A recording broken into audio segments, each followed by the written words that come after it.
الله الرحمن الرحيم وما هذه الحياة الدنيا إلا لهو والعلم وإن الدار الآخرة لهي الحيوان لو كانوا يعلمون. وقال رسول الله صلى الله عليه وسلم الدنيا دار لمن لا دار له ومال من لا مال له ولا يجمع من لا عقل له. وقال تعالى إن الله وملائكته يصلون على النبي يا أيها الذين آمنوا صلوا عليه وسلموا تسليما.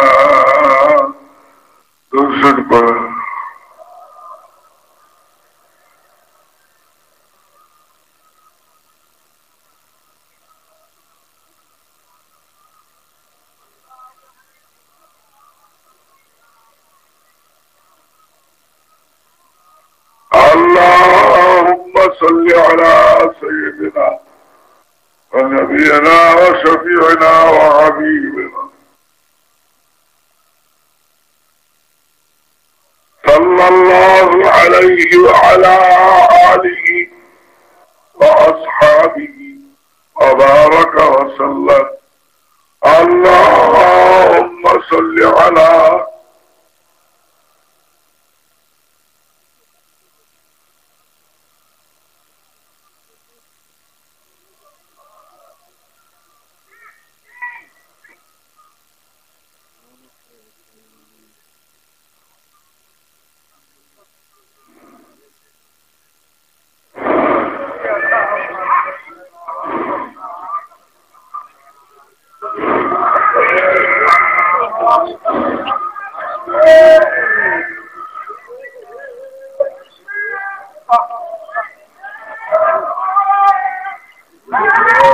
বাবারা। আল্লাহ তাআলা যখন যে অবস্থায় রাখেন তার প্রতি সন্তুষ্ট থাকতে হয়। বড় অসুস্থ হয়ে বসি, সারা রাত পাতলা পায়খানা আর বমি। একবার চাইছিলাম যে আসতে পারবো না, আবার চিন্তা করি যে আমার রুহানি সন্তানেরা আমার মুখ পানে তাকাইয়েই আছে, না গেলে কেমন হবে। এই কেমন হবে ভাবতেই আশা।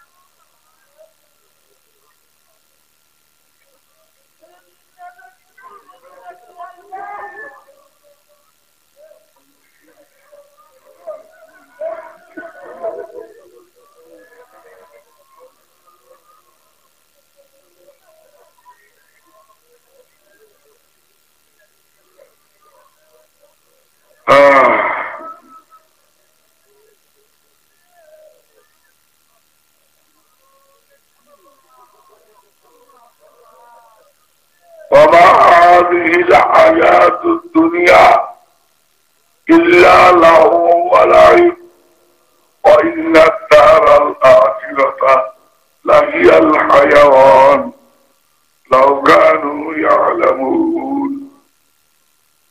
আল্লাহ পাক বলেন, এই দুনিয়ার নারী পুরুষেরা এই দুনিয়াটাকে কায়েমি বাড়ি মনে করো না।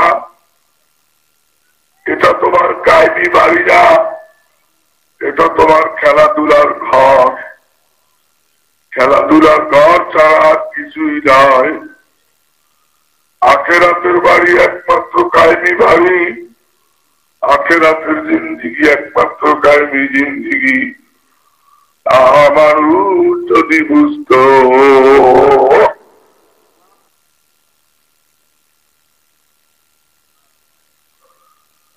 আল্লাহ নিজে কয় যে এটা খেলাধুলার ঘর, এই দুনিয়াটা খেলাধুলার ঘর। দাদাজান কোথায়, আব্বাজান কোথায়, তারা যাত্রা করে গেছেন, এবার আমারও যাত্রা করার পালা। খেলাধুলার ঘর ছাড়া আর কি?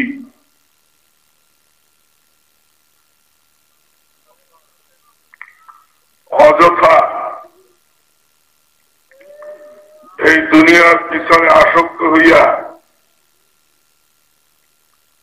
দুনিয়ার প্রেম মহব্বত এর প্রতি আসক্ত হইয়া আল্লাহকে ভুলিয়ে পেয়েছি, এটা কিন্তু ঠিক না।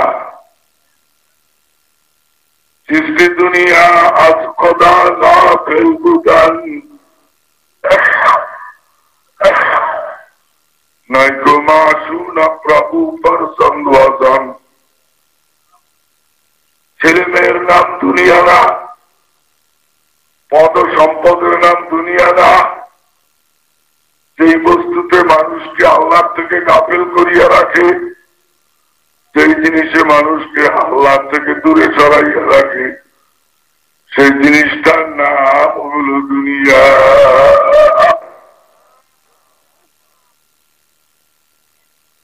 এরা বাইনাথ যেমন কাদার মধ্যে থাকে, বাইনাথের গায়ে কাদা লাগে না। আমার আল্লাহ পাক বলেন, দুনিয়ার মানুষ তুমি বাইনাথের নতুন দুনিয়ায় বসবাস করো, দুনিয়া ছাড়া চলতে পারবে না, কিন্তু সাবধান, দুনিয়া যেন তোমার গায়ে জড়ায় না।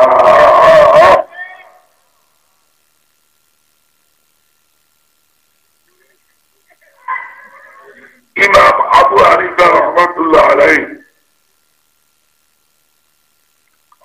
আমাদের মাযহাবের ইমাম,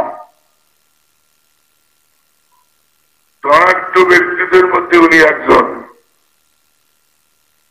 উনি ছিলেন ধনাঢ্য ব্যক্তি, অনেক ধন দৌলত ছিল তার।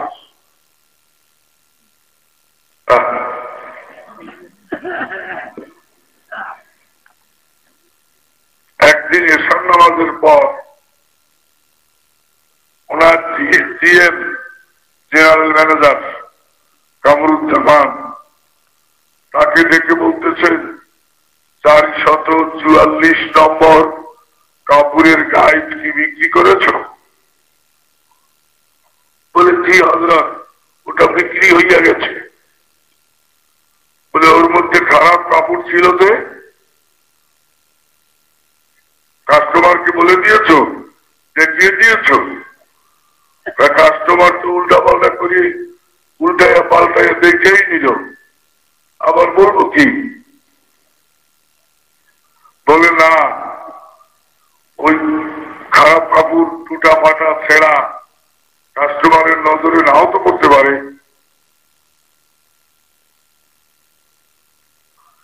হাদিস শরীফে বর্ণিত আছে, নবী করিম সাল্লাল্লাহু আলাইহি সাল্লাম ইরশাদ করেন, আত-তাজিরু সাদুকুল আমিনি, আত-তাজিরু সাদুকুল আমিনি মা'আন নাবিয়্যিনা ওয়াস-সিদ্দীকিনা ওয়াশ-শুহাদা'i ওয়াস-সালিহিন।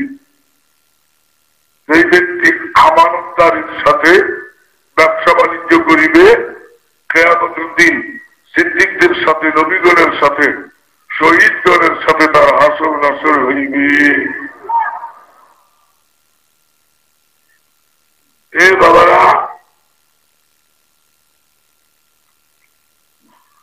যারা দোকানদারি করো, ব্যবসা বাণিজ্য করো, খবরদার মালে ভেজাল দিও না বাবা। আল্লাহ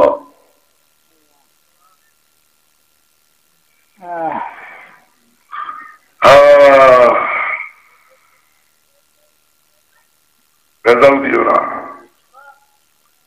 রাসূলুল্লাহ সাল্লাল্লাহু আলাইহি ওয়াসাল্লাম শুধু নবী না, বাদশাও ছিলেন।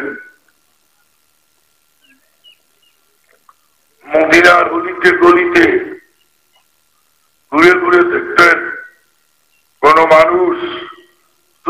করে কিনা। এখনকার রাজা বাদশারা তো প্রশাসনের লোক পাঠায়, পুলিশ পাঠায়, আর আল্লাহ রসুল নিজে দেখতেন একটা গমের স্তূপের মধ্যে হাত ঢুকায় দিয়েছে, দিয়ে ভিতর থেকে ভিজা গম বার করছে, করিয়ে বলতেছে এই গম কার? দেখা গেল একজন বেদুইন মুসলমান, মুসলিম কিন্তু বেদুইন, বলতেছে আমার। বলে উপরে ভালো গম, ভিতরে ভিজা গম, এর কারণ কি? বলে যাতে একটু ওজন ভালো হয় এই জন্য মিশাইয়া আনছি। দেখছে আল্লাহর নবী বলতেছে তুমি কি কিয়ামতের দিন উহুদ পাহাড় ওজন করতে পারবে? বলে না ইয়া রাসূলুল্লাহ। বলে তাহলে এই গম বাড়ি নিয়ে যাও, শুকাইয়া ভালো করিয়া আনিও, ভিজা গম আর শুকনা গম একসঙ্গে বিক্রি করিও না।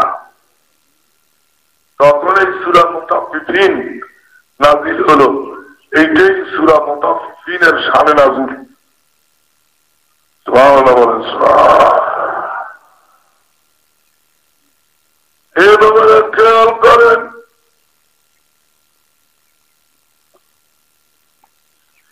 ইমাম আবু হানিফা রাহমাতুল্লাহ আলাইহি ধনাঢ্য ব্যক্তি ছিলেন ঠিকই, কিন্তু তিনি আখিরাতকে বাড়ি বানাইছেন, দুনিয়াকে বাড়ি বানান নাই। বলেন 444 নম্বর গাইড কত টাকা বিক্রি করেছ? বলে এত টাকা। 9 লক্ষ দিরহাম। বলে সমস্ত দিরহামগুলি আল্লাহ রাস্তায় দাঁড় করিয়ে দাও। বলে কে হযরত, আজকে এত টাকা বিক্রি করছি, সব দান করিয়ে দেওয়া লাগবে কেন? ওই কাপড়ের যে দাম ওইটা দিলেই তো হয়। মানে সব তুমি মিশাইয়া পালাইছ, কোনটা ওই কাপড়ের দাম আর কোনটা এই কাপড়ের দাম তা তো ঠিক ঠিকানা নাই। এই জন্য সব আল্লাহ রাস্তায় দান করিয়ে দাও। দেখছেন ইমাম আবু হানিফা রাহমাতুল্লাহ আলাইহি এক জানাজা পড়তে গেছেন,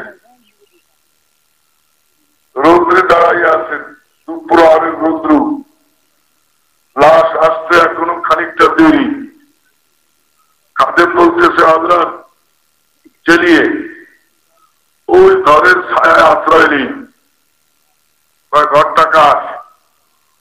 আমজাদের পুত্র জমশেদের। বলে আমজাদের পুত্র জমশেদ গত মাসে আমার থেকে 1000 টাকা কর্জ নিয়েছিল, এখন যদি তার ঘরের ছায়ায় আশ্রয় নিই তাহলে এটা সুদ হয়ে যাইতে পারে। সুদের গুণা মায়ের সঙ্গে 70 বার জেনা করার চাইতেও বড় গুণা।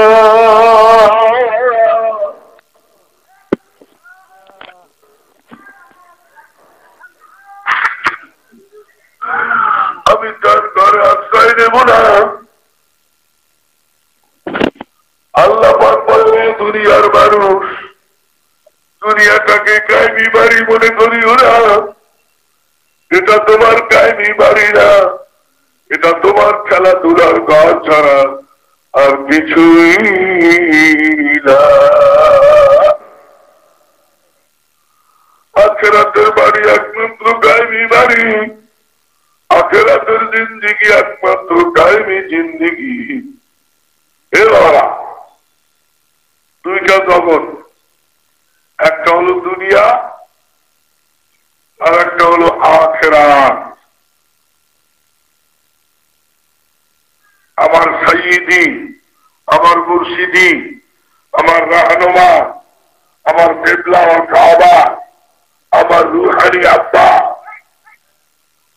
তিনি বলতেন বাবা দুনিয়া এবং আখেরাতে যদি ঝগড়া লাগে আখেরাতে তার আগে রাখিও, দুনিয়াটাকে পিছনে ফেলাইও। দেখবা তোমার দুনিয়া তোমার পাগল হইয়া তোমার পিছিয়ে পিছিয়ে দৌড়াইব। বাবা নিজের ছায়া যেমন নিজে ধরতে পারে না, ঠিক তদ্রূপ দুনিয়ার পিছনে যারা দৌড়ায় তারা দুনিয়া পাইতেও পারে নাও পাইতে পারে।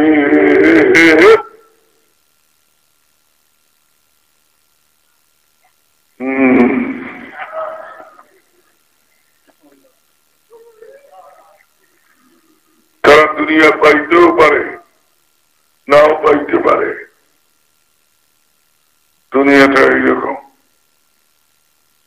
এই জন্য দুনিয়াটাকে কেউ কায়মি বাড়ি মনে করবেন না। বলে কায়মি বাড়ি মনে করি না, আমরা মনে করি না, আবার করিও।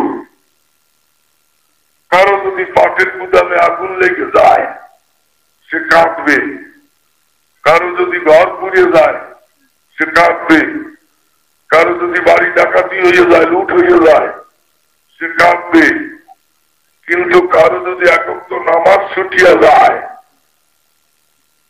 কান্না তো দূরের কথা একটু আফসোসও করবে না।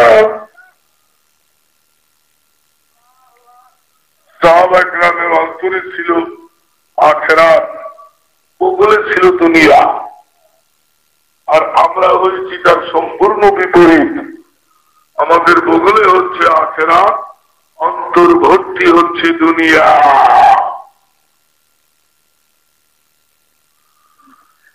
दुनियादारी की हकीकत कितने आलमगीर है, इस हसरत रंग गम की खुशनुमा तस्वीर है।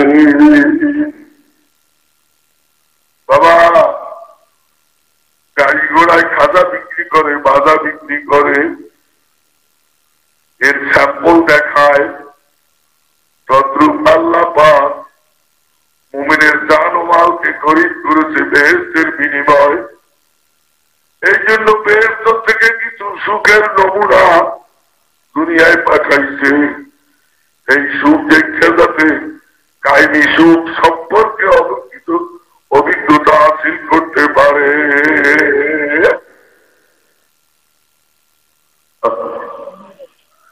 আর জাহান্নাম, জাহান্নাম হলো দুঃখের মৌলিক কেন্দ্র।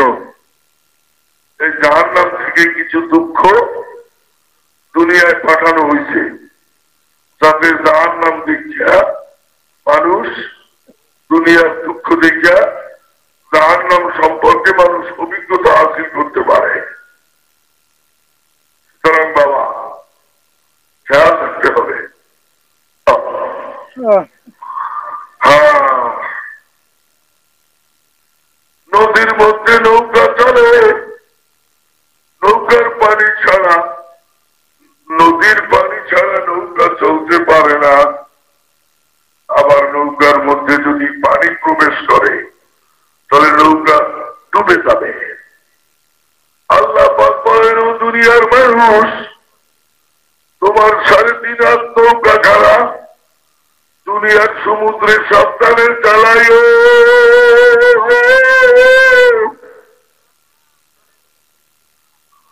তোমার মধ্যে যেন দুনিয়া প্রবেশ করে না।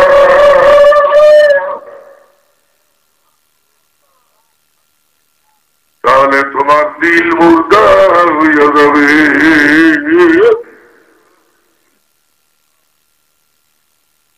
ফল কথা এই যে দুনিয়া আখেরাতে যদি ঝগড়া লাগে আখেরাতের স্থান আগে রাখতে হবে।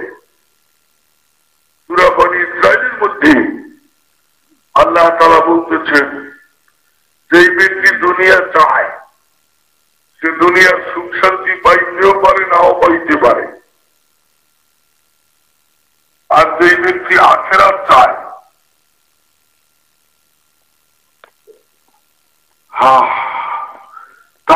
দুনিয়া যতটুকু দরকার ততটুকু আমি দিয়ে দেব, আর আখেরাত আমি তাকে পুরোপুরি ভাবে দান করব।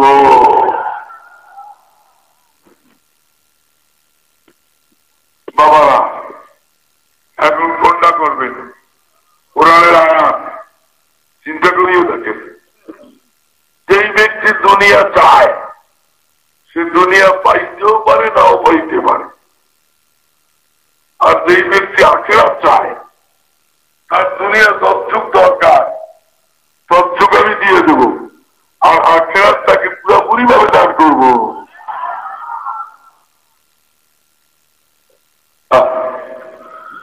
এ বাবারা খেয়াল করেন, আল্লাহ আল্লাহ আল্লাহ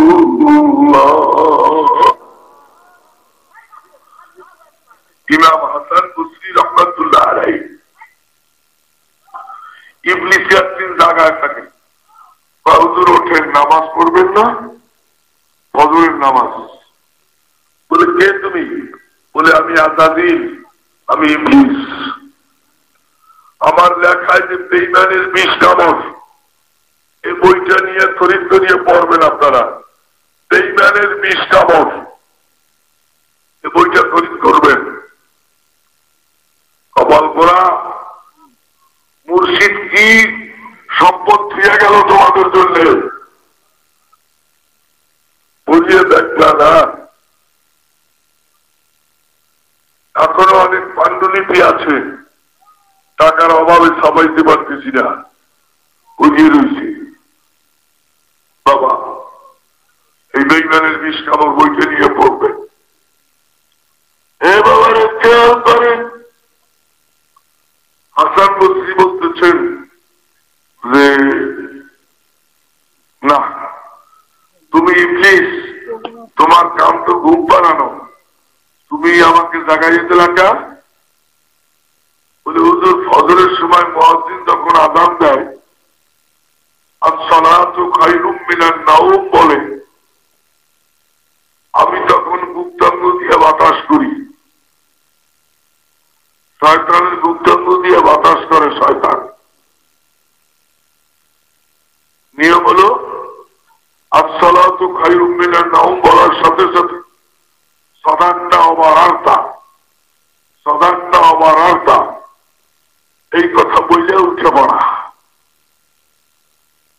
শয়তানে বাতাস করে, তো শয়তান বলতেছে হুজুর গতকাল আপনাকেও কিন্তু বাতাস করতে ভুলে যাই। এ বাবা মনে করিও না যে আমার পীরের বুঝি শয়তানে ধোঁকা দিতে পারবে না। না বাবা, পীরও মানুষ, পীর গোমরা হইতে পারে, পথভ্রষ্ট হইতে পারে, কিন্তু কোরআন আর হাদিস ভুল হইতে পারে না।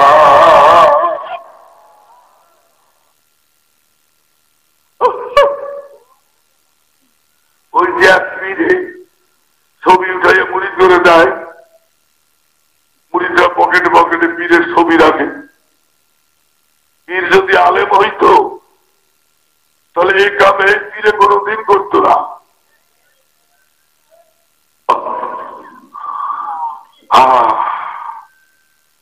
গাড়ি ভরিয়ে ভরিয়ে মেয়ে লোক যায়। এইভাবে খেয়াল করো, আবার ভিডিও করে, শোনা গেছে ভিডিও করে।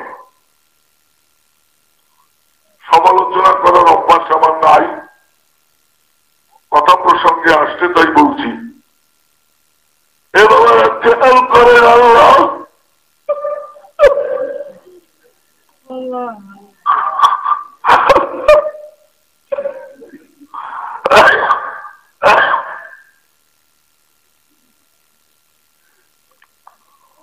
হাসান বসরিকে বলতেছে আপনাকেও বাতাস করছি, আপনি 1 রাকাত নামাজ ফেল করছেন,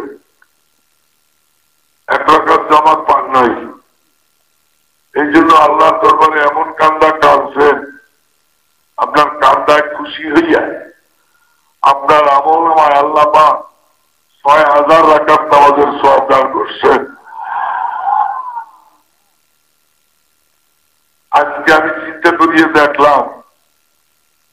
আবার আপনাকে ঘুম পাড়াই, কেঁদে কেঁদে আল্লাহ থেকে কত সব নেবেন তার তো ঠিক নাই।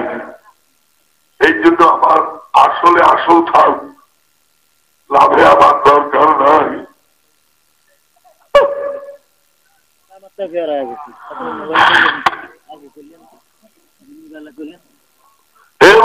খেয়াল করেন,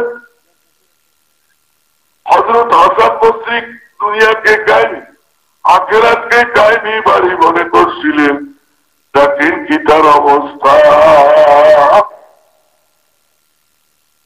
রাসূলুল্লাহ সাল্লাল্লাহু আলাইহি ওয়াসাল্লাম একবার হযরত ফাতেমা রাদিয়াল্লাহু তাআলা আনহার বাড়িতে গেলেন, গিয়ে সালাম দিলেন, আসসালামু আলাইকুম ইয়া আহলাল বাইত। সালাম তিন প্রকার: সালামে ইস্তিজান, সালামে মোলাকাত, সালামে রুখসত। মনে রাখবেন, সালাম তিন প্রকার: সালামে ইস্তিজান, সালামে মোলাকাত, সালামে রুখসত। আলেমদের থেকে এই সালামের তফসিল ডিটেলস জেনে নেবেন। নবীজি হযরত ফাতেমার বাড়িতে গিয়ে সালাম দিলেন, তিনবার জবাব দেওয়ার সালাম দেওয়ার পরেও জবাব আসলো না। তাফসীরের মধ্যে আল্লাহ পাক বলেন, অতুসাল্লিমু আলা আলিহা, কারো বাড়িতে গিয়ে তুমি সালাম দাও, জবাব না পাইলে নোটিশ লেখা ঘরে টানাইয়ে ধুইয়ে দাও, আমি হবো এই জন্য তোমার বাড়িতে আসছিলাম। ইসলাম কত সুন্দর দেখছেন।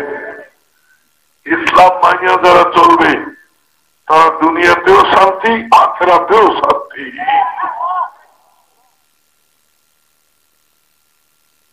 এখন নবীজি আর কি নোটিশ লাগবে? মেয়ের বাড়িতে আসছে, বলতেছে, মা ফাতেমা, আমি আব্দুল্লাহ বেটা মোহাম্মদ, আমি তোমার বাড়িতে আইছি। বাবা তুমি সালামের জবাব দাও না কেন? বলে, আপনার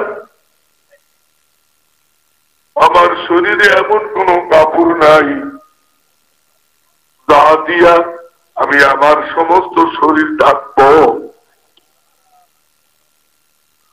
শারহে নাজুল বালাগা উসদুল গাবা কিতাবের মধ্যে আছে। আলেম হলে কিতাব দেখো, আলেম না হলে আমার কথা বিশ্বাস করো। এভাবে খেয়াল করো, নবীজি সাল্লাল্লাহু আলাইহি ওয়াসাল্লাম মাথার পাগড়ি অথবা কাঁধের রুমাল অথবা গায়ের চাদর ঘরের মধ্যে নিক্ষেপ করলেন। এক এক কিতাবে এক এক বর্ণনা পাওয়া যায়। এখন বলে, বাপের সামনে মেয়ের আবার পর্দা কিসের? বাপের সামনেও মেয়ের পর্দা আছে। যুবতী মেয়ে বাবার সামনেও প্যাট, পিঠ, মুখ আটলা করে যেতে পারবে না। এটাই হচ্ছে ইসলামী বিধান। বাবা যেতে পারবে না। যারা এখনো পর্দা করতে পারো নাই, বাড়িতে খাস পর্দা করিয়ে যাইও। বাড়িতে খাস পর্দা করিয়া হালাল কামাই খাইয়া যদি কেউ হাফ সেদম সবক আদায় করতে পারো, তোমার 36 কোটি লোক মুখের মধ্যে মাওলার জিকির জারি হয়ে যাবে।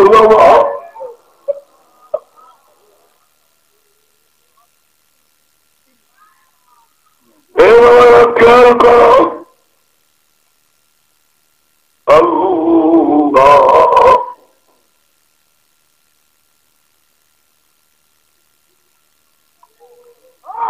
হেদায়া কিতাব দেখবেন, খুলে হেদায়া দেখবেন। বাপের সামনে মেয়েরও পর্দা আছে। পিঠ আগলা করিয়া, বুক আগলা করিয়া হায়ার মতো বাপের কাছে যাবে, ইসলাম এটা বলে না। হে বাবারা খেয়াল করেন, নবীজির দেওয়া কাপড় দিয়া হযরত ফাতেমা রাদিয়াল্লাহু তাআলা আনহা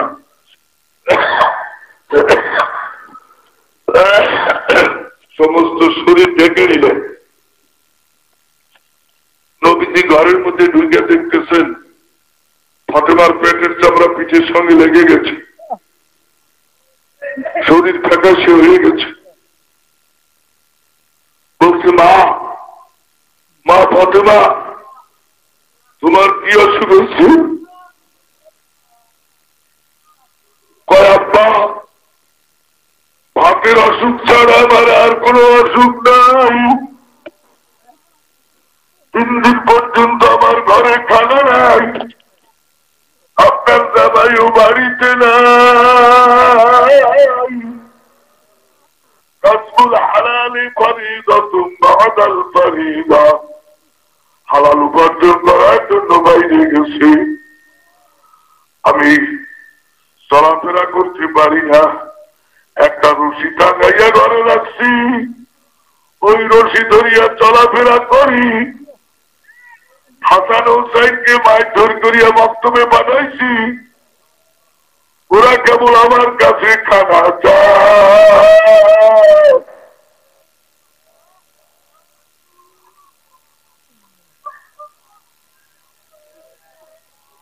কি অবস্থা!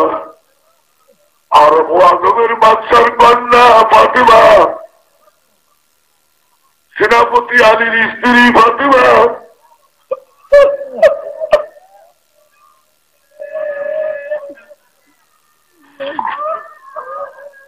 বাবারা খেয়াল করেন, নবীজিও কান্দে, ফাতেমাও কান্দে।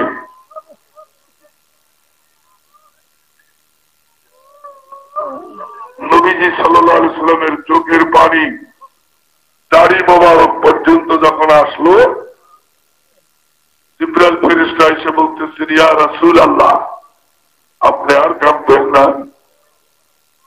সাফা মারওয়া পাহাড় 2টা সোনার উপর দিয়ে নির্মাণ করে দেওয়া হবে, পাহাড়ের চাকা লাগাইয়া দেওয়া হবে, ঠেলিয়ে নিয়ে এসে কোনোখানে বিক্রি করতে পারবেন, অসুবিধা নাই। নবী তখন বলেন, আল্লাহুম্মা আহয়িনি মিসকিনাও ওয়া আমিতনি মিসকিনাও ওয়া আশরিনি ফি জুমরাতিল মাসাকিন। ও আল্লাহ, ও আল্লাহ, আমাকে মিসকিনদের সাথে দুনিয়ায় রাখিও, গরিবের সাথে আমার মৃত্যু দিও, গরিবের সাথে আমার হাসর ময়দানে উঠাইও।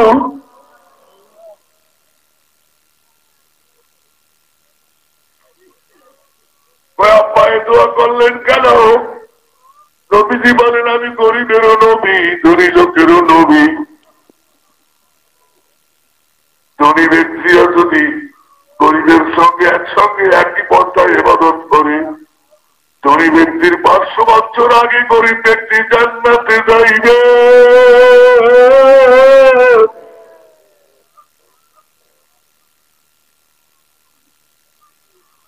কানা মিকদারুহু আলফ সানাতিন মিম্মা তাউদ্দুন।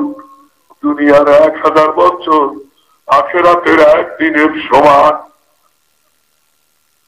পরশুরাতের গোড়ায় গিয়া গরিবরা নেতা তালাশ করবে, নেতা খুঁজিয়া পাবে না, ডাইনে তাকাবে নেতা নাই, বামে তাকাবে নেতা নাই, পিছনে তাকাবে নেতা নাই, হঠাৎ সামনের দিক তাকাইয়ে দেখবে আমি উপস্থিত।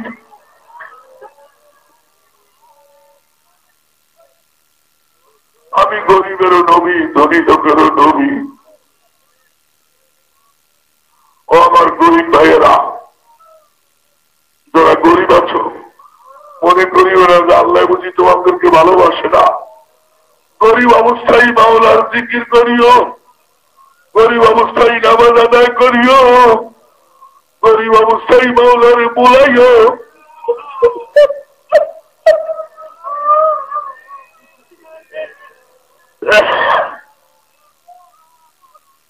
এত বয়ান করতে পারবো ধারণা একটু করি নেই।